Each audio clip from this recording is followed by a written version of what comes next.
Bueno, después del paréntesis que hicimos la semana pasada para hablar de la muerte de Jesús, esta semana seguimos con el libro de Juan y vamos al capítulo 4. Esta prédica la he titulado La cosecha espiritual. La cosecha espiritual. Precisamente en estos capítulos del libro de Juan hemos visto cómo ya Jesús empezó a hacer milagros de su ministerio terrenal que provocaron fe, dieron fe a personas que vinieron ante Él y rindieron su vida ante Él, creyeron en que Él era quien decía ser, el enviado de Dios, el ungido de Dios, el Mesías. Vimos cómo en el capítulo 2 hizo su primer milagro, convirtió el agua en vino. En el capítulo 3 vimos cómo Jesús habló con Nicodemo, este líder religioso judío, que no tenía en realidad idea de que para entrar al reino de Dios tenía que tener un nacimiento espiritual. Que no era solo el conocer la ley, que era la forma en que Dios pedía que lo adoraran en ese momento y que lo obedecieran por la ley de Moisés. No era solo eso, era que había que nacer espiritualmente para poder llegar a ser parte del reino de Dios. Nicodemo y sus compañeros fariseos, o sea, líderes judíos, pensaban que ya eran parte del reino de Dios. Pero no es así. Tampoco nosotros hoy debemos pensar que por estar en un lugar donde se predica la palabra de Dios, por reunirnos cada domingo, ya por eso somos parte del reino de Dios. No es así. Somos parte del reino de Dios si el Señor de verdad ha hecho esa obra en nosotros. Pues en el capítulo 4, que vamos a ver hoy, vemos cómo Jesús va a Samaria y habla con una mujer. Y tiene ese encuentro, ya hemos hablado anteriormente de esto. Tiene este encuentro con esta mujer y también tiene un encuentro con un oficial del rey. En los dos casos, estas dos personas creen en Jesús por lo que sucede en ese encuentro. En el caso de la mujer samaritana es por las enseñanzas de Jesús, por la forma en que Él se le revela a la hora de hablar con ella. Con el oficial del rey es por el milagro que hace, que sana al hijo. Y por eso el hombre cree en Jesús. Y en el medio del capítulo, después que termina como tal de hablar con la mujer samaritana, después que vemos esa conversación, vemos el efecto que provoca en el pueblo esa conversión de la mujer samaritana. Vemos que mucha gente llega a creer, y llega a creer no solamente porque oyeron a la mujer decir quién era Jesús, sino porque vieron a Jesús, hablaron con Él y vinieron a la fe. Pero vemos cómo Jesús en medio de todo eso le da una lección a sus discípulos acerca de la cosecha espiritual precisamente. Quiere decir entonces que hoy vamos a ver 3 características de la cosecha espiritual. Pero antes de pasar a estos detalles específicos, quisiera que leyéramos poco a poco el capítulo y que fuéramos deteniéndonos, vamos a decir, que fuéramos deteniéndonos mientras llegamos a los lugares donde, vamos a decir, donde naturalmente el texto se corta, o sea, se divide. El texto él solo se divide en las conversaciones de la mujer samaritana, después con sus discípulos, Jesús, y después el tema del soldado del rey. Pero quisiera hacer algo, quisiera que dejáramos la parte en que él conversa con sus discípulos para el final. Entonces vamos a hacer así. Dice, había un hombre de los fariseos, perdón, capítulo 4 de Juan. Cuando pues el Señor entendió que los fariseos habían oído decir, Jesús hace y bautiza más discípulos que Juan, aunque Jesús no bautizaba, sino sus discípulos, salió de Judea y se fue otra vez a Galilea. Quiere decir que esta controversia, este problema que vio Jesús entre los fariseos, los líderes religiosos, estaban viendo que Jesús ya hacía más discípulos que Juan el Bautista. Al parecer, esto provocó en los fariseos como un interés más allá de un simple interés. Y Jesús dijo, es conveniente que me vaya de nuevo a Galilea. Vamos a ver, geográficamente en Israel están al sur Judea, que la capital es Jerusalén. Para ir a Galilea, que es de la región de donde él se crió, tenía que subir. ¿Sí? Era en el norte. Lo que hacía normalmente era que el río Jordán, que va de norte a sur, lo que hacían era que cruzaban el río Jordán y por ahí caminaban. ¿Por qué? Porque en ese territorio entre Judea y Galilea estaba Samaria. En algún lugar ahí en ese camino estaba Samaria. Samaria era aquel lugar donde las personas tenían prácticas religiosas que no tenían nada que ver, casi ninguna tenía nada que ver con lo que el Señor quería. Había idolatría. Esas personas, inclusive étnicamente, no eran de descendencia israelita, muchos de ellos, sino que más bien estaban mezclados ya, y que eso son cosas que sucedieron cuando la conquista de Israel, cuando los enemigos los conquistaron y se los llevaron al exilio.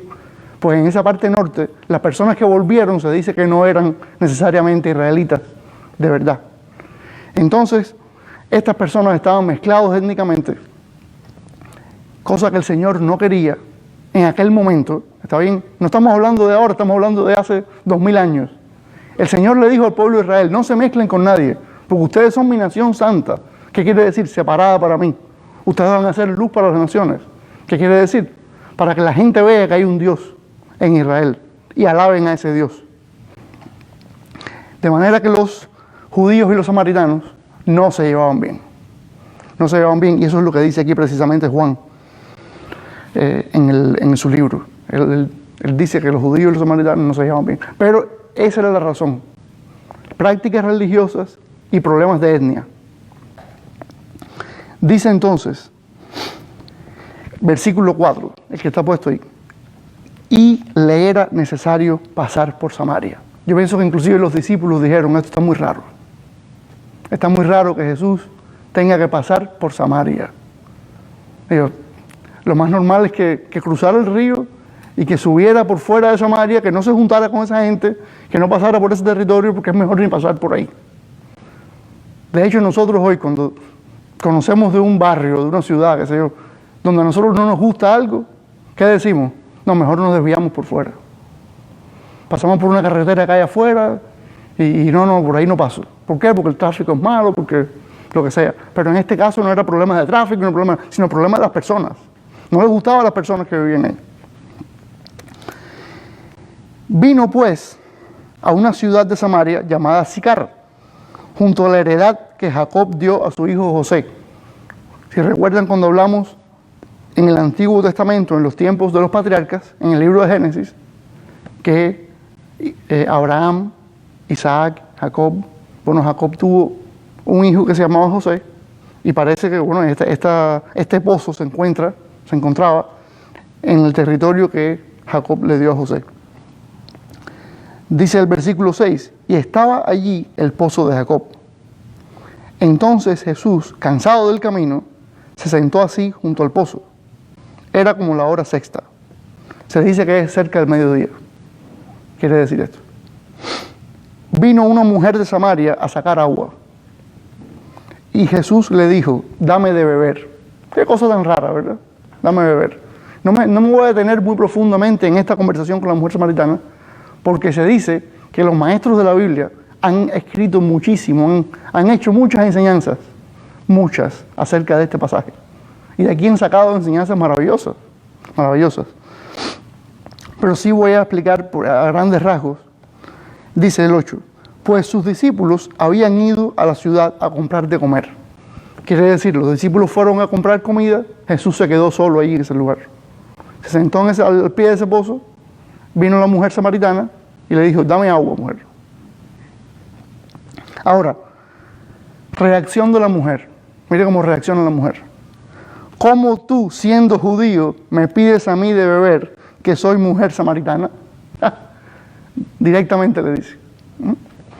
Porque judíos y samaritanos no se tratan entre sí. ¿Qué cosa? Ahí está. Es lo que he venido explicando. Ahora, no quiero decir que la mujer tuvo intención de atacar a Jesús por ser judío, y ni le dijo: vete de aquí, que tú no tienes, yo no quiero hablar contigo, sino: qué cosa tan rara que tú, siendo judío, me pidas a mí, una mujer samaritana, que te dé agua. Porque lo natural que podría pasar, que debería pasar, era que entre ellos no se trataran. Dice entonces el versículo 10, respondió Jesús y le dijo, si conocieras el don de Dios y quién es el que te dice, dame de beber, tú le pedirías y él te daría agua viva. ¿Qué está haciendo Jesús aquí? Bueno, ¿qué hizo? Agarró el tema del agua y ahí mismo aprovechó y enganchó la conversación espiritual.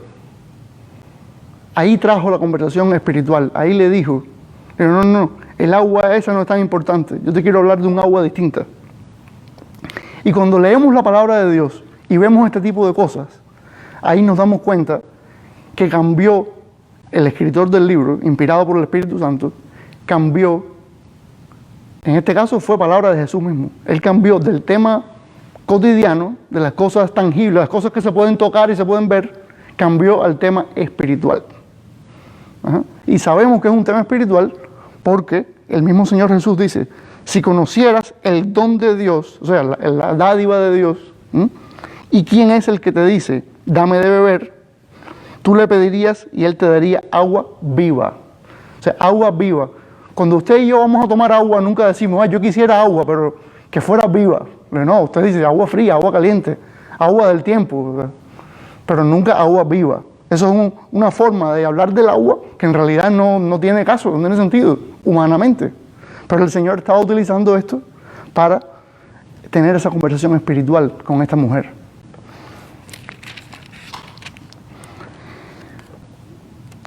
Y la mujer, al parecer, se da cuenta. Fíjese cómo le responde. La mujer le dijo, Señor, no tienes con qué sacarla, y el pozo es hondo.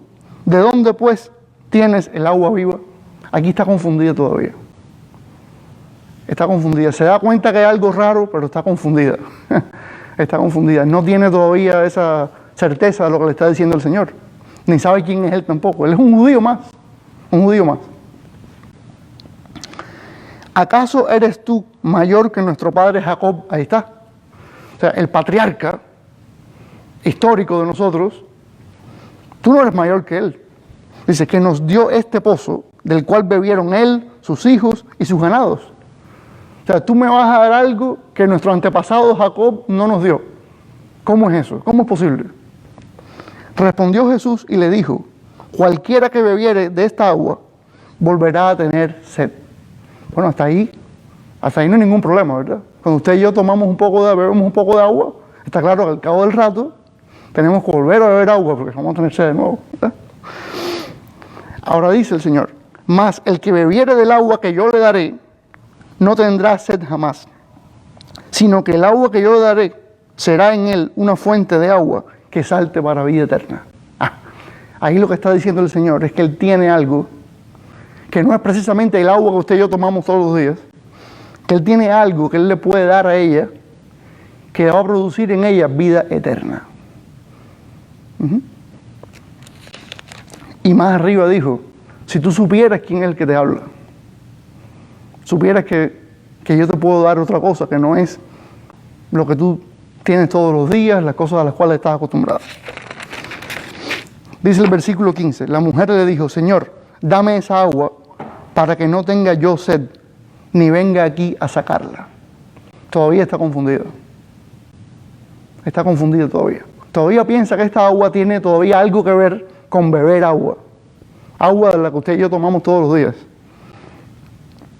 Jesús le dijo, ahora miren cómo cambia la conversación. Cuando ella le dice, dame esa agua para yo poder, para no tener que venir aquí a buscarla, dice, ve, llama a tu marido y ven acá. Versículo 17, respondió la mujer y le dijo, no tengo marido. Jesús le dijo, bien has dicho, no tengo marido, porque 5 maridos has tenido, y el que ahora tienes no es tu marido. Esto has dicho con verdad. ¿Qué quiere decir? Jesús conocía la vida de esta mujer. Él sabía todo lo que había pasado en la vida de esta mujer. Esta mujer no llevaba un estilo de vida acorde con la voluntad del Señor. No. Esta mujer llevaba un estilo de vida como vivimos muchos antes de recibir el Señor hoy. Yo viví con mi esposa 5 años antes de casarnos, por papeles.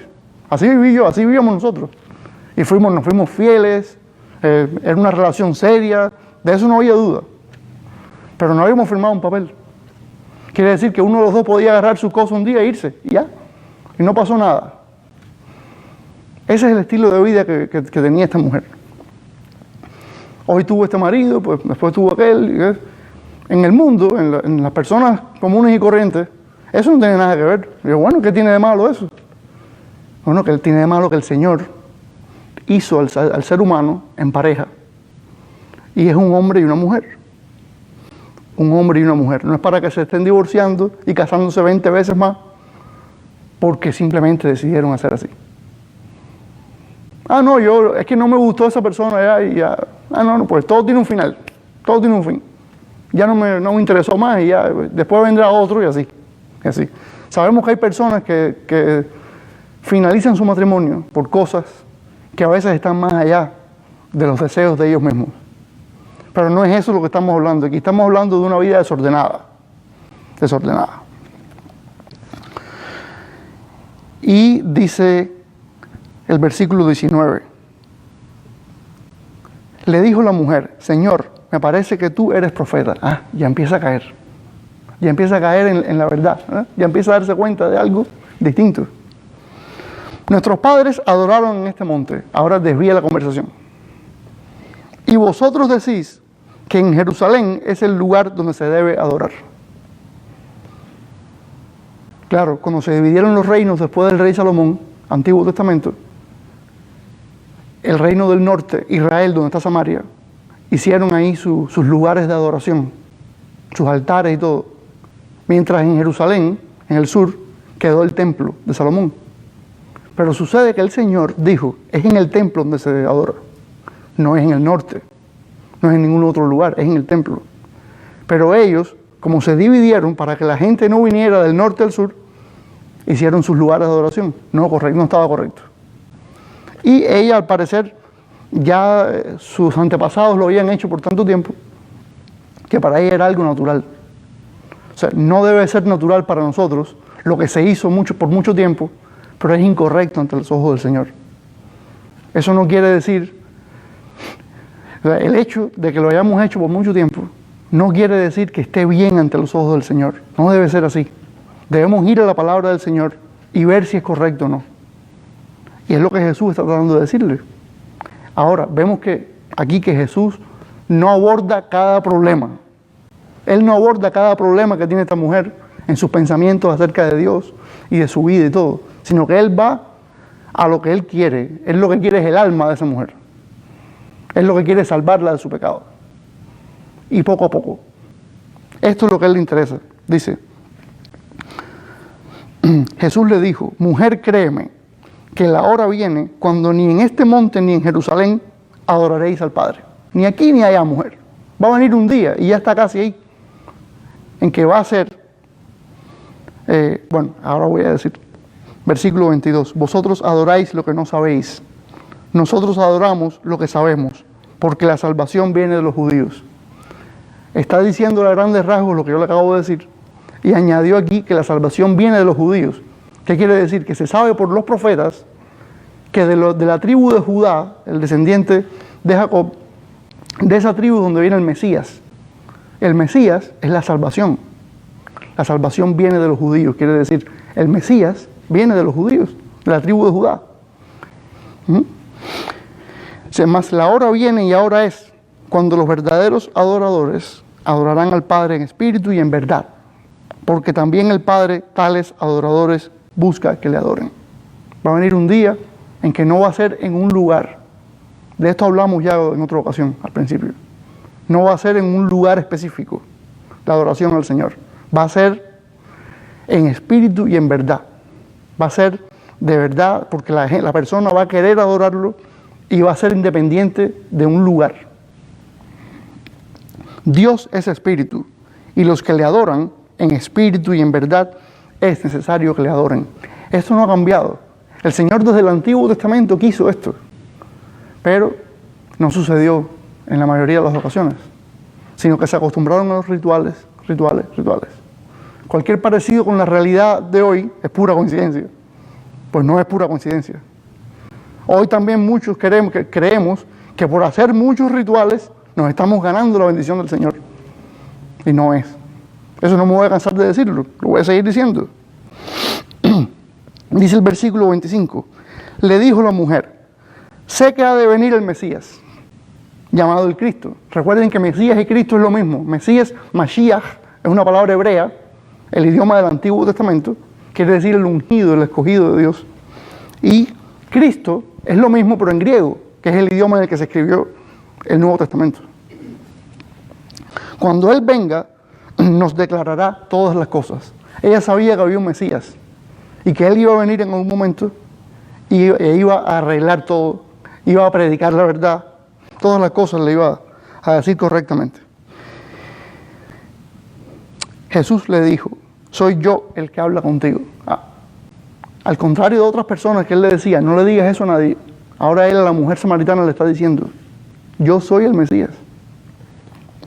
En esto vinieron sus discípulos y se maravillaron de que hablara con una mujer. Eso quiere decir como que se sorprendieron. Sin embargo, ninguno dijo, ¿qué preguntas o qué hablas con ella? Qué bueno, señal de respeto. Porque no era normal que un maestro judío hablara con una mujer, y mucho menos samaritana. No era costumbre en aquel momento, hace 2000 años. Y sus discípulos, por respeto y por todo, al parecer no le dijeron nada. Nadie le dijo, nadie lo cuestionó. Dice, vamos a ver, dice, entonces la mujer dejó su cántaro y fue a la ciudad y dijo a los hombres, venid, ved a un hombre que me ha dicho todo cuanto he hecho. ¿No será este el Cristo? Entonces salieron de la ciudad y vinieron a Él. O sea, cuando ella pregunta, ¿no será este el Cristo? Este es el tipo de pregunta que implica prácticamente un sí. No sé si me entiendan lo que estoy diciendo. Cuando usted dice, cuando usted ve el cielo nublado y dice, oye, ¿será que va a llover? Es que usted está casi seguro de que va a llover. Esta mujer tenía ya una seguridad de que ese era el Mesías. ¿Y qué estaba haciendo? En cuanto se dio cuenta, el Señor tocó su corazón, fue y enseguida lo dijo.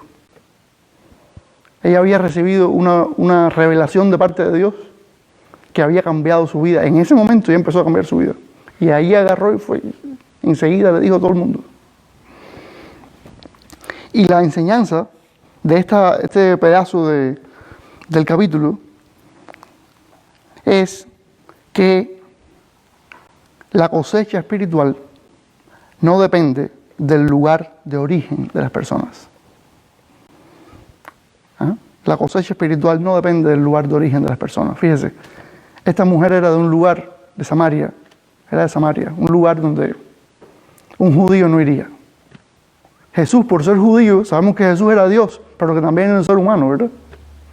Y él como judío, sus costumbres decían, no vayas a ese lugar. Mucho menos, no te pongas a hablar con la gente, mucho menos con una mujer. Y ahí fue Jesús. Jesús tenía un plan con esa mujer. Y fíjese lo bien que resultó ese plan, porque Jesús todo lo sabe, que esa mujer fue y contó. Y le dijo a las personas quién era ese hombre con quien ella había conversado. Dijo, ese hombre es el Mesías. El Mesías tan esperado durante tanto tiempo. Ese, yo hablé con él, me dijo todo lo que yo sé, todo lo que yo he hecho, perdón. Entonces, no depende, la cosecha espiritual, quiere decir, a las personas a quienes se les habla de Jesús, no se escogen teniendo en cuenta de dónde son. ¿Qué importa si yo soy de Cuba, si usted también, pero si usted es de Colombia y usted es de México, y hay 5 o 6 de Perú, y 6 o 7 de Ecuador, y 8 de El Salvador y 8 de Honduras? ¿Qué tiene que ver eso? Es que las almas son del Señor, el Señor las quiere con Él. El Señor quiere rescatar gente de todo tipo. Ojo, no que hablemos español solamente, que hablen inglés, que hablen francés, que hablen chino, que hablen de todo, cualquier idioma, porque son las almas lo que le importa al Señor. Y no es de dónde usted y yo somos, de dónde venimos, dónde nos criamos, inclusive de qué forma hablamos, qué tipo de comida comemos. Esa no es la historia, eso no es lo que le importa al Señor. Tan válida es la comida de usted como la mía, como la de él, como la otra. Y usted la disfruta y yo también la disfruto. Ese no es el problema. El apóstol Pablo después, en sus cartas, explica más eso. Pero es lo que le dice a las iglesias. Es que el reino de Dios no significa la comida y la bebida que consumamos y todas esas cosas. No, es justicia, paz y gozo en el Espíritu Santo. ¿Qué quiere decir? Es la comunión con Dios, es caminar recto delante de Dios. Y no es exactamente de dónde uno sea, de dónde nada. Y esa es la enseñanza de Jesús. De nuevo, para los que dicen que los cristianos somos paulinos, ¿qué quiere decir? Que seguimos al apóstol Pablo. Hay personas que dicen que los cristianos seguimos a Pablo, no a Jesús. Bueno, esa es una enseñanza de Jesús. Jesús fue a Samaria, fíjese, a Samaria, a buscar una mujer que era de un pueblo con el que la gente de él no quería nada.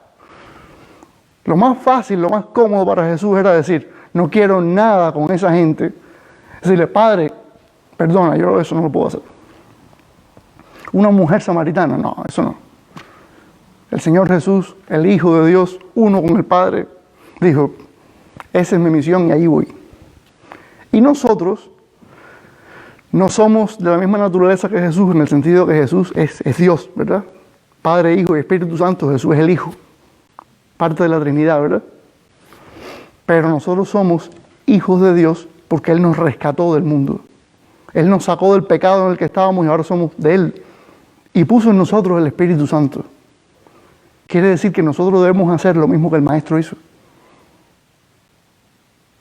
No perfecto. No pensemos ahora que si no somos perfectos, ya le fallamos al Señor. No, es que el Señor hizo toda la obra por nosotros. Él murió en la cruz. Pero esto es lo que el Señor hizo y es lo que nosotros debemos hacer.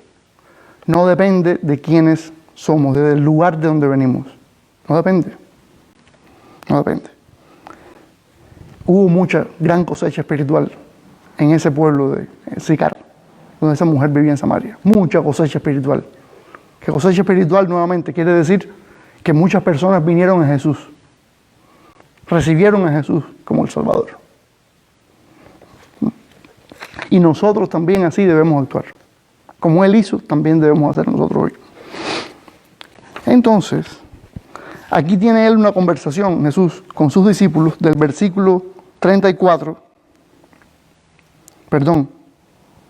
Se narra desde el 31. Y llega hasta, vamos a decir, hasta el 42. Llega hasta el 42. Entonces, esa parte lo que narra es un comentario de Jesús, una enseñanza a sus discípulos, la cual vamos a ver después. Porque ahora quisiera que viéramos la próxima conversación que tiene Jesús con otra persona que no es discípulo de Él. O sea, como mismo conversó con la mujer samaritana, también conversó 2 días después, que dice aquí en el versículo 43, 2 días después con otro hombre. Y vamos a ver esa conversación, porque al fin de cuentas, la conversación con sus discípulos es acerca de la cosecha espiritual, pero no es un encuentro con otra persona que se convirtió a Cristo, sino es un encuentro, es una conversación entre ellos, interna. Y eso es una enseñanza muy grande también. O sea, cuando termina esa conversación, narra entonces Juan, el escritor del libro, que vinieron muchos samaritanos a Cristo por el testimonio de esa mujer. Y dice en el versículo 42, que ya no creemos solamente por tu dicho, o sea, por lo que tú nos has dicho, sino porque nosotros mismos hemos visto. Ahora, cuando salió de Samaria, dice, versículo 43, 2 días después salió de allí y fue a Galilea. Recuerden que todo el objetivo era ir de Judea a Galilea. Tenía que hacer ese viaje. Porque recuerden que al principio lo que se dijo fue, ya vio Jesús que los fariseos estaban demasiado preocupados porque él tenía más discípulos que Juan el Bautista. Por eso fue que emprendió el viaje, recuerden. Él emprendió ese viaje por eso. Bueno, ahí continuó el viaje. Pasó por Samaria, como dicen en la pantalla. Le era necesario pasar por Samaria. Bueno, ya pasó. Y ya hizo lo que quería hacer en Samaria. Ahora siguió. 2 días después salió de allí y fue a Galilea. ¿De dónde allí? De Samaria. Recuerden el valor que hay en leer todo, con todo un versículo a continuación del otro. Leer todo el pasaje. el gran valor que hay en eso, porque uno entiende qué quiso decir el Señor con todo lo que inspiró ahí. Dice, porque Jesús mismo dio testimonio de que el profeta no tiene honra en su propia tierra. Mire, si usted ve aquí, no sé si en su Biblia tenga esto en la concordancia, que hay unas letras pequeñas, y dice Mateo 13:57 y Marcos 6:4. Esos son pasajes en los evangelios de Mateo y Marcos que hablan más de eso. Porque Juan no contó eso con lujo de detalles. Ese tema de que ningún profeta, que el profeta no tiene honra en su propia tierra. Juan no abundó mucho en eso, pero Mateo y Marcos sí. O sea, si leemos eso, ya ahí sabemos un poco más de eso, ¿verdad? Pero lo que quiere decir en esencia, lo que ustedes van a leer cuando encuentren eso, es que no creyeron muchas personas en Jesús, en Galilea, porque era su región, la parte donde él creció. Y lo que decían era en esencia, pues, quién es él. O sea, todos lo vimos crecer, todos sabemos quién es su mamá, María, quiénes son sus hermanos, qué sé yo. O sea, de dónde salen las enseñanzas que él da. Ahora, no quiere decir que en ese territorio no sucedieron cosas, porque sí sucedieron, y va a continuación. Dice, cuando vino a Galilea, los galileos le recibieron, habiendo visto todas las cosas que había hecho en Jerusalén, en la fiesta, porque también ellos habían ido a la fiesta. Y dice aquí las letricas pequeñas, Juan 2:23. Vino pues Jesús otra vez a Caná de Galilea, donde había convertido el agua en vino. Y había en Capernaum un oficial del rey cuyo hijo estaba enfermo. Ya estas personas sabían que Jesús hacía milagros. ¿Por qué? Porque estuvieron en Jerusalén, muchos de ellos, cuando Jesús hizo los milagros que hizo en Jerusalén. Pero también ahí en Caná de Galilea había convertido Jesús el agua en vino. Quiere decir que ya esta fama de Jesús se había regado por muchos lugares. Lo mismo en Judea, Jerusalén, en el sur, que arriba en Galilea, en el norte donde él vivía. Entonces, dice el versículo 47, ya el 46 habla del oficial del rey. Esta es la otra persona a la cual me quiero referir, el oficial del rey. Dice que el hijo del oficial estaba enfermo. Y este oficial, como todas las personas que vivían por ahí, se había enterado de que Jesús era capaz de hacer milagros. Y mire lo que hizo. Versículo 47. Cuando oyó que Jesús había llegado de Judea a Galilea, vino a él y le rogó que descendiese y sanase a su hijo, que estaba a punto de morir. El hijo, al parecer, tenía una enfermedad, tenía algo, un padecimiento, una enfermedad, que ya lo que le quedaba de vida era nada. Y el oficial, sabiendo que Jesús hacía milagros, le dijo, me hace falta que tú me sanes a mi hijo. El oficial del rey le dijo, Señor, desciende antes que mi hijo muera. No cabe duda, estaba a punto de morir el hijo. Yo no tengo hijo, pero usted tiene hijo. Usted sabe que usted no... O sea, lo que menos quiere un padre o una madre es perder un hijo. Así que imagínense la situación de este hombre. Estaba a punto de perder su hijo. Jesús le dijo, ve, tu hijo vive. Un milagro a distancia. No fue ahí al lado. No. Él dijo, ve que tu hijo vive. ¿Qué quiere decir? Que sin tener que ir y imponerle las manos, sin tener que orar por él ahí en la presencia de él, ya él puede decir, ve que tu hijo vive. ¿Quién hace eso? Solo Dios hace eso. Dice, y el hombre creyó la palabra que Jesús le dijo y se fue. Importantísimo. El hombre creyó. Cuando Jesús le dijo, ve que tu hijo vive, el hombre dijo, está bien. Lo creyó y ahí fue. Cuando ya él descendía, sus siervos salieron a recibirle y le dijeron, le dieron nuevas, o sea, noticias, diciendo, tu hijo vive. Vaya, ahí está. Entonces él les preguntó a qué hora había comenzado a estar mejor. Y le dijeron, ayer a las 7 le dejó la fiebre. El padre entonces entendió que aquella era la hora en que Jesús había dicho, tu hijo vive, y creyó él con toda su casa. Esta segunda señal hizo Jesús cuando fue de Judea a Galilea. Quiere decir que el hombre, el oficial del rey, se dio cuenta por la hora en que Jesús había hablado con él, le había dicho, tu hijo vive, que el hijo se empezó a recuperar precisamente cuando Jesús dijo esta palabra. ¿Ah? Y ahí creyó más todavía. No solo confió en lo que Jesús le dijo en aquel momento, sino que ahora de verdad creyó en Jesús. Y mire, qué importante, no solo él, sino toda su casa. En griego significa familia y personas del gremio de él inclusive puede ser. O sea, cuando dice en la Biblia, en el Nuevo Testamento, su casa, el término griego es oikos.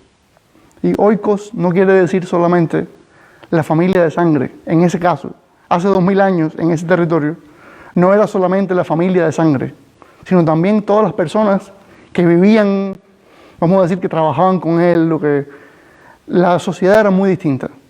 No podemos juzgar lo que dice aquí de la sociedad aquella por la nuestra de hoy. Cuando aquello, lo que era la familia, la casa de él, la familia, esto se refiere a muchas más personas. Así que yo me inclino a pensar que aquí había varias personas. No solamente como ahora que es la esposa y los 2 hijos, no. No, aquí había más personas. Posiblemente había más oficiales, compañeros de él que trabajaban con él. Posiblemente había hermanos, primos o qué sé yo. ¿Ah? Aquí había más personas. Así que la señal que hizo Jesús provocó que este hombre y toda su familia y su gente creyeran. Y la enseñanza que traigo de este pedazo de escritura es que la cosecha espiritual no depende, la cosecha espiritual no depende de la posición social de las personas. Mire, un oficial del rey. Sabemos que Jesús vivió por lo menos en el tiempo, 3 años aproximadamente, que él hizo su ministerio aquí en la tierra. Él no vivió como una persona rica. Él vivió como una persona pobre. Una persona una vez le dijo, yo quiero seguirte, le dijo, las zorras no tienen su nido, o sea, todos los animales, en otras palabras, tienen donde vivir, pero yo no. O sea, yo no tengo donde poner mi cabeza. O sea, él estaba haciendo una labor que lo estaba llevando a no tener mucho dinero, a no tener un lugar fijo donde quedarse, no tener recursos como mucha gente quería y quiere hoy también. Hoy también las personas quieren tener una comodidad, aunque sea básica, todo. Pero el Señor, cuando hizo ese ministerio que él hizo, que terminó en la cruz y después resucitado, él no tenía mucho. Pero este hombre, oficial del rey, yo estoy seguro que sí tenía una vida bastante cómoda, porque era un oficial. Y Jesús, aún así, a ese hombre le hizo ese milagro, le sanó al hijo. O sea, él nunca dijo, no, tú le sirves al rey. Ese rey, que ya sabemos que no cumple bien la ley, que es una persona que no... Se sabía que los líderes políticos y los líderes religiosos en aquellos tiempos no eran personas que específicamente cumplían bien la ley ni nada. Eran personas que hablaban mucho de la ley, pero no hacían lo que decía la ley. Y de seguro este rey, pues, era parecido. Y nunca Jesús dice, espera, tú eres oficial del rey. No me gusta tu posición social. No te mereces que yo te haga un milagro. Qué pena me da con tu hijo, no es que yo quiera que se muera tu hijo, pero no. Yo vine a los pobres solamente, No. Tampoco hizo Jesús acepción de personas en cuanto a posición social. Fíjese usted. Eso nos deja mucho a nosotros que pensar. A veces vemos una persona que tiene mucho dinero y decimos, déjalo ahí. Digo, no, eso es un alma del Señor también. También esa persona necesita el Evangelio. Todos necesitamos. O uno que estudió mucho, o uno que tiene, qué sé yo, varias casas, o uno que tiene las mejores ropas, las mejores todo. También a él le hace falta el Evangelio de Jesús. A todos nos hace falta la salvación. No tiene que ver la salvación con lo que tenemos. No tiene que ver. Sí. Y si el Señor hizo esto, también nosotros debemos seguirlo en este sentido.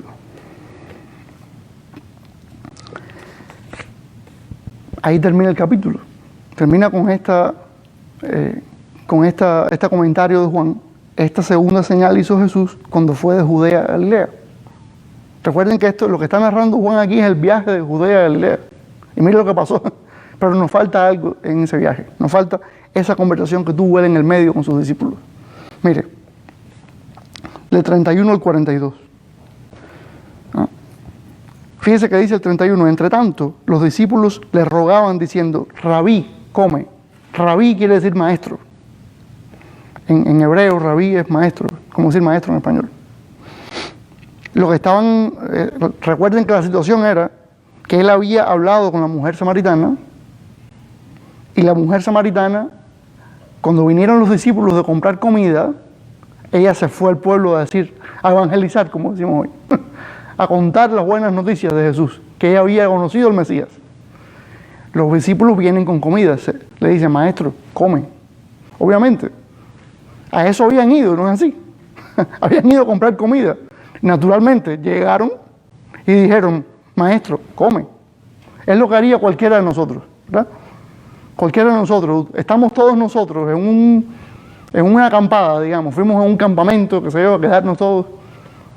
Y yo digo: hermano, voy a comprar comida. Voy a comprar, y cuando regreso, ¿qué les digo? Coman, ¿verdad? Para eso fui a buscar comida. Aquí Jesús aprovecha de nuevo la situación que hay, y ahí mismo engancha una conversación espiritual. Ahí mismo él empieza a hablar espiritualmente de nuevo. Lo mismo que hizo, interesante, lo mismo que hizo con la mujer samaritana, con el agua viva y todas esas cosas, ahora lo hace con sus propios discípulos. Y mire cómo hace. Él les dijo: yo tengo una comida que comer que vosotros no sabéis. Ahora, ¿qué pensaron los discípulos? ¿Qué pensaría usted? ¿Qué pensaría yo? Si nos dijeran algo así en esta situación. Esto. Entonces los discípulos decían unos a otros: ¿le habrá traído alguien de comer? O sea, yo tengo una comida que ustedes no saben. Y yo, ok, quiere decir que alguien le dio comida, ¿verdad? O sea, no pensemos ahora que nosotros hubiéramos respondido mejor que los discípulos, que hubiéramos adivinado ni nada de eso. No, yo sí. No, si hubiera sido yo sí hubiera sabido que él hablaba de otra cosa. Lo más probable es que no. Dice, Jesús les dijo, versículo 34, mi comida es que haga la voluntad del que me envió y que acabe su obra. Ahí cuando leemos la palabra sabemos que está hablando de algo espiritual. Porque la comida de uno, que puede ser frijoles, que puede ser carne, que puede ser... no es eso lo que está hablando. Dice que la comida es una cosa que él tiene que hacer, una obra que el que lo envió le dijo que hiciera. Ahora, ¿quién envió al Hijo? El Padre, ¿verdad? O sea, Dios el Padre le dijo al Hijo: esto es lo que tienes que hacer. ¿Y qué tenía que hacer Jesús? Predicar el reino, sacrificarse por la humanidad, por los pecados, morir, resucitar, sentarse a la derecha del Padre. Esa es la obra que él vino a hacer aquí en la tierra, morir por los pecados de la gente. Dice el 35, y ahí vuelve de nuevo a hacer el mismo juego de palabras. Dice: ¿no decís vosotros, aún faltan 4 meses para que llegue la siega? La cosecha, ¿no? He aquí, os digo, alzad vuestros ojos y mirad los campos, porque ya están blancos para la siega. Quiere decir, en otras palabras, lo que le dijo fue: ustedes no dicen que faltan 4 meses todavía para la cosecha. Y después, miren los campos para que vean. Si miran los campos, se darán cuenta que ya están listos. Digo, no es así. Eso no estaba hablando de los campos físicamente. Lo más probable es que para la cosecha sí faltaran 4 meses. Para la cosecha, las cosas que sembraban, las plantas y esas cosas. Pero no para la cosecha espiritual, que es el tema que nos ocupa hoy. Para la cosecha espiritual no faltaba nada. Lo que les estaba diciendo es: oiga, ya las personas están listas. Las personas están listas para recibir al Mesías, para recibir la salvación. Ya el reino de Dios está aquí, como él dijo desde el principio. El reino de Dios se ha acercado. Y ya estaban ahí. Ahora, cuando Él dice que alcen los ojos y miren, ¿qué acababa de hacer Jesús? Acababa de predicarle a una mujer de Samaria, con una vida súper desordenada. Y la mujer se había convertido. Y no solo eso, sino que había ido y había hablado con todo el pueblo. Y todo el pueblo había conocido al Señor también. O sea, si usted y yo pensamos que es necesario más cosas, son necesarias más cosas para que esté lista la cosecha espiritual, ¿qué estamos haciendo? No, está lista. Ya está empezando. Mire lo que pasó. Mire cuántas personas en el lugar menos pensado. Muchas personas vinieron al Señor. Eso puede pasar aquí, por cierto. En el lugar menos pensado. Mucha gente puede venir al Señor. Puede ser. Pero es obra del Señor. Es obra del Señor. Dice, el que ciega recibe salario y recoge fruto para vida eterna. Sigue hablando espiritualmente, no sé si se dan cuenta. No es que el que cosecha las plantas y todo, le pagan como es debido, ¿no? Que a un trabajador le paguen. No es eso, porque dice, y cosecha, perdón, se me perdió. Y recoge fruto para vida eterna. Para vida eterna. Nadie que planta físicamente, nadie que recoge frutos de la tierra, recoge nada para vida eterna. Está hablando de nuevo espiritualmente. Dice, para que el que siembra goce juntamente con el que ciega. Hay una diferencia entonces, hay dos tipos de personas. Una persona siembra, otra persona ciega, recoge. Pero está hablando espiritualmente. Quiere decir que una persona viene y comunica la palabra del Señor, el otro, después más tarde, es el que recoge esa cosecha, o sea, ve esa conversión, ese fruto espiritual. Dice el 37, porque en esto es verdadero el dicho. Y eso quiere decir que en ese momento, en ese lugar, había un dicho que decía eso. Uno es el que siembra y otro el que ciega. Había un dicho que decía eso. El Señor está usando un dicho común. Es la forma en que hablaba Jesús. La forma en que todo el mundo entendía. En este caso todo el mundo entendía eso. Sobre todo sus discípulos. Esperaba él. O sabía que quizás a veces no entendían nada. Dice el 38. Yo os he enviado a cegar lo que vosotros no labrasteis. Otros labraron y vosotros habéis entrado en sus labores. Quiere decir que ya él estaba pronosticando a los discípulos que ellos iban a cosechar espiritualmente, iban a ver gente venir a Cristo, que ellos en realidad, para lo cual ellos no habían trabajado. Y nosotros también, hermanos, miren, nosotros a veces le hablamos la palabra de Dios a alguien y la persona enseguida dice, sí, yo sí quiero recibir a Jesús. ¿No será que esa persona ya tenía esa semilla plantada, sembrada? Simplemente nos tocó a nosotros recoger ese fruto. Y a veces nos sucede que uno le habla la palabra a alguien y la persona se queda como si nada. Pero usted plantó una semilla. Ahora, ¿quién va a recoger esa semilla y cuándo? No sé. No sé. Había un predicador del siglo XIX que dice que estaba muy triste con su congregación, porque había muchos sentados ahí que en realidad no amaban al Señor Jesús. Y al final muchos predicadores dan una bendición, ¿no? Una bendición al final del culto. Y él les dijo ese día, yo no voy a darles ninguna bendición. ¿Para qué? Si muchos de ustedes no aman al Señor, no siguen al Señor. ¿Para qué? Estaba triste ese predicador, con razón, ¿verdad? Y dijo, porque lo que van a cosechar, o sea, lo que van a recibir es condenación nada más. Pues se van, en otras palabras, cuando dejen esta tierra, van a ir al infierno, no al cielo. O sea, ¿para qué los voy a bendecir supuestamente si no hay bendición en ustedes? Y el hombre estaba muy triste, lógicamente. Y dice que cuenta un muchacho de 15 años que estaba sentado ahí, oyendo eso. Un muchacho de 15 años. Dice que como cuando tenía como 85 años el hombre, como 100 años, 85 años después, dice, 85 años después, ese hombre ya de 100 años, se acordó de esas palabras de aquel predicador y recibió al Señor. Tremenda historia. Tremenda historia. O sea, ese hombre sembró, pero ¿cuándo vino la cosecha? 85 años después.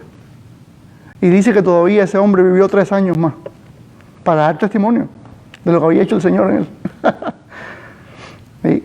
Y también puede ser lo contrario, dice el que cuenta esta historia, que había un predicador muy famoso en el siglo XIX que fue a como una instalación muy grande donde él iba a predicar. Muy grande, mucha gente que había y habían renovado la instalación y todo. Y fue a probar el micrófono. Imagínense que yo me monte ahí, me subo ahí y me pruebo el micrófono. Y que dice que no había nadie en el lugar. Él simplemente estaba preparándose. Y dice que dijo un versículo de la Biblia. Dijo, he aquí el Cordero de Dios que quita el pecado del mundo. Es lo que los predicadores hacemos a veces para probar un micrófono. ¿Ves? A veces repetimos un versículo que no sabemos y todo. Bueno, ¿qué quiere usted? Que había un trabajador de ese lugar que andaba por ahí y escuchó eso y se convirtió por eso. En ese momento. O sea, esto es para ilustrar que la cosecha espiritual uno no sabe cuándo va a suceder. Pero hay que hacer la obra de todas maneras. El trabajo hay que hacerlo. Uno no sabe cuándo va a suceder. Todos quisiéramos que sucediera ahora. Gloria a Dios si sucede ahora. Pero sucede ahora o más tarde, igual, la gloria para Dios. ¿Ah? Dice, bueno, ya el versículo 39, 40, 41, 42 cuentan cómo los samaritanos de aquella ciudad creyeron en él por la palabra de la mujer y después dijeron, no, ahora no es solo por lo que ella dijo, sino porque te hemos visto a ti. Así que fue una gran cosecha espiritual. La enseñanza que tengo de este pedazo es que la cosecha espiritual no depende de las personas que cosechan. No depende de quien cosecha. Fíjese que aquí Jesús está diciendo, mi comida es que haga la voluntad del que me envió y que acabe su obra. O sea, está diciendo que no son los seguidores de él los que como tal van a provocar las cosas, sino que él va a hacer la obra. Y después nosotros vamos a plantar, vamos a cosechar, todo eso. Pero en realidad no eran ellos los discípulos de Jesús los que iban como tal, los autores de la salvación, no eran ellos.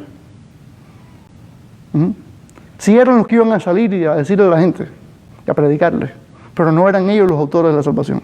Esto es un tema que siempre tocamos porque es muy importante.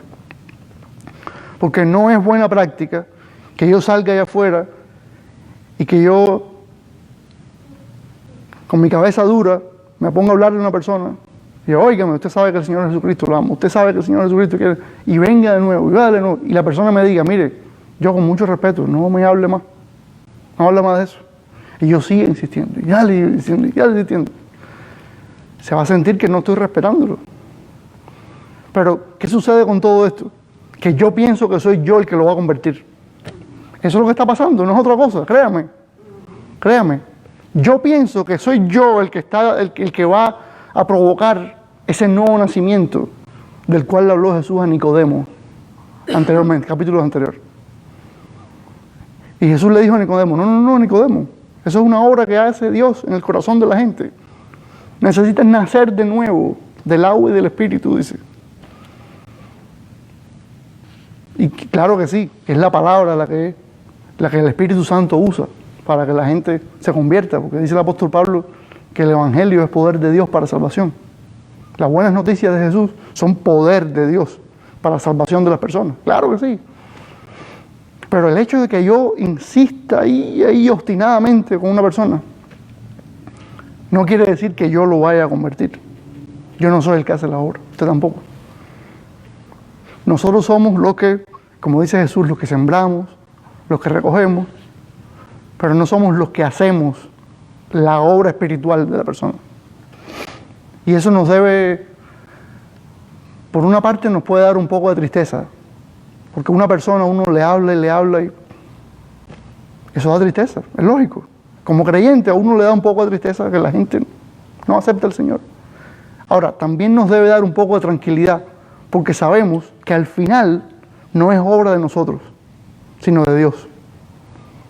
Y es forma de decirle al Señor, bueno, Señor, yo te lo dejo en tus manos.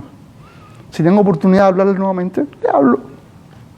Pero yo sé que eres tú el que va a hacer la obra si quieres hacerlo. Quiere decir entonces que la cosecha espiritual no depende del lugar de origen de las personas, no depende de la posición social de las personas y no depende de las personas que cosechan, ni de las que siembran, ¿verdad? De ninguno depende. Ajá. Sí, no es ese tipo de sembrado. No es ese tipo de sembrado. Sí, ok. Ajá. Esas son las tres enseñanzas que quería compartir en el día de hoy. Y en el libro de Romanos hay un versículo que Pablo dice, fíjese, si buscamos el libro de Romanos.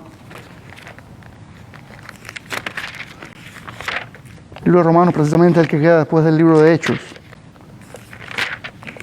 Lo puedo buscar yo si ustedes no alcanzan a buscarlo, está bien. Pero en el capítulo 1 mismo de Romanos,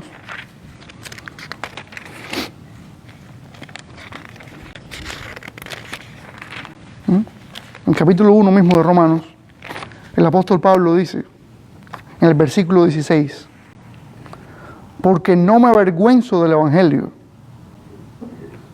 porque es poder de Dios para salvación a todo aquel que cree. Es lo que acabo de decir, ¿verdad? Yo lo que hice, de otra manera, lo que hice fue agarrar las palabras de Pablo y traerlas a la prédica, ¿verdad? A todo aquel que cree. Ahora, dice Pablo que no se avergüenza del Evangelio. O sea, no hay ninguna vergüenza en comunicar el Evangelio, en vivir el Evangelio. Es verdad que a veces vamos a vivir de maneras que no dan mucho orgullo a la persona. Para mí no va a ser un orgullo muchas veces vivir para Jesús como persona, humanamente, no va a ser de mucho orgullo, porque cuando yo miro a los demás, veo cómo ellos, qué sé yo, ganan mucho dinero o tienen muy buenas posiciones sociales y qué sé yo, y yo sigo siendo un maestro de la palabra, un predicador, y ahí sigo con lo mismo, el Señor me sostiene, pero en realidad no me hago rico, no me hago nada, entonces ahí sigo, ¿no? Pero eso no debe provocar vergüenza. Y si alguien que me está viendo un día tiene algún llamado a enseñar la palabra, no importa. No importa que usted no llegue a ser nunca una persona rica, súper acomodada, súper todo. El Señor le sostiene. Simplemente le sostiene. No es motivo de vergüenza. Pablo no se avergonzó nunca del Evangelio.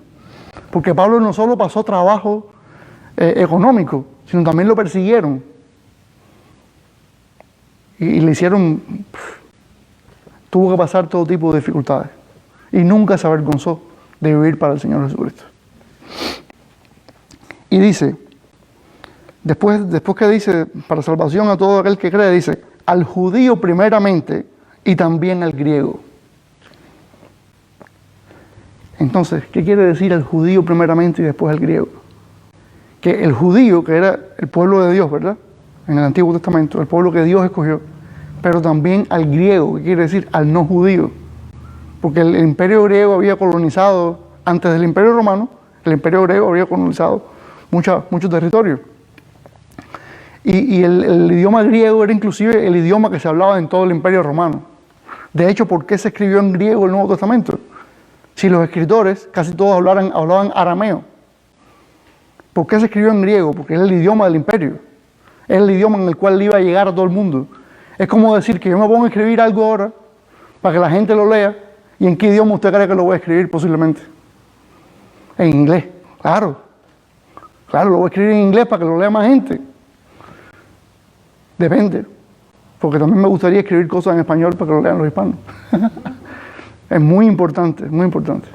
Pero si yo quiero que mucha gente lea algo, que a mí me interesa que lo sepa mucha gente, yo lo escribo en inglés. Y ahí lo publico y todo el mundo lo va a leer. Es lo que pasó con el Nuevo Testamento.